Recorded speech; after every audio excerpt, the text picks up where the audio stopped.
Como punto número 3 de esta tercera clase de hermenéutica, es tener sustentos teológicos y buscar siempre la verdad, ya es por el Espíritu Santo.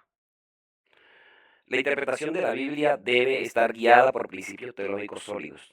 Debemos buscar la verdad y la guía del Espíritu Santo en nuestra interpretación.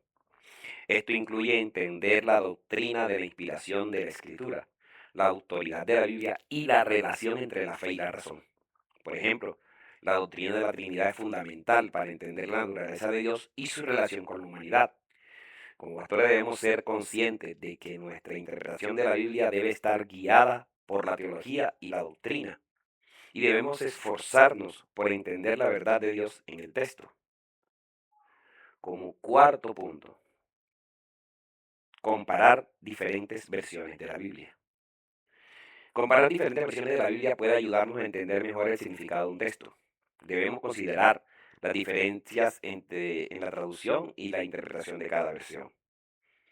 Esto incluye entender la diferente filosofía de traducción y los métodos utilizados en cada versión. Por ejemplo, la comparación de la versión Reina Valera con la nueva versión internacional puede proporcionar una comprensión más profunda de un texto.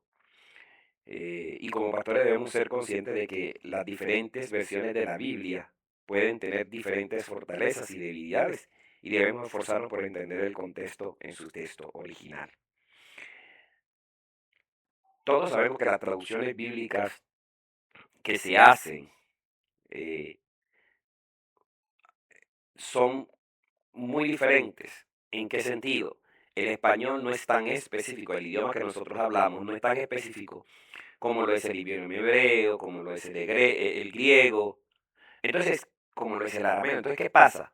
Hay palabras en nuestro vocabulario, en nuestro idioma, que no son iguales, que no tienen el significado exacto de las palabras que hay en algunos textos bíblicos.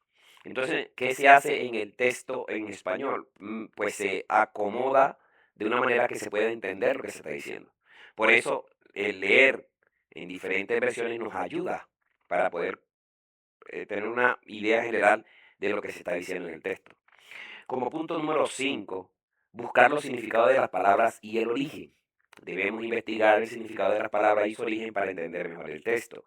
Los diccionarios bíblicos, los recursos de estudio pueden ser útiles para esta tarea. Esto incluye entender las raíces hebreas y griegas de las palabras, así como su uso en diferentes contextos. Un ejemplo de eso es la palabra Seol. En hebreo tiene un significado específico en el contexto del Antiguo Testamento. Así que debemos mirar y debemos organizar y debemos tener en cuenta que las palabras pueden tener diferentes significados en diferentes contextos y debemos esforzarnos por comprender el significado original de las palabras en ese texto. Como punto número 6, tener en cuenta los géneros literarios. Ya lo habíamos mencionado en la clase anterior. La Biblia contiene diferentes géneros literarios como la narrativa, la poesía, la profecía, la epístola. Debemos considerar el género literario al interpretar un texto para entender su significado correcto.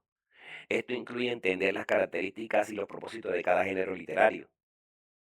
En la poesía, por ejemplo, en el libro de los Salmos, tiene un estilo y un propósito diferente a la narrativa del libro de los Hechos, que es un libro histórico, que es una narrativa. Entonces debemos tener en cuenta que los diferentes géneros literarios requieren diferentes enfoques de interpretación y debemos esforzarnos para comprender lo que el texto en su contexto original quiere decir. Como conclusión, la hermenéutica es una disciplina fundamental para la interpretación de la Biblia. Como pastores debemos esforzarnos para entender la palabra de Dios en su contexto original y debemos ser conscientes de que las diferentes herramientas y recursos que están disponibles para el análisis correcto del texto son aplicativos para nosotros. Dios me les bendiga, Dios me les guarde, en el nombre de Jesús.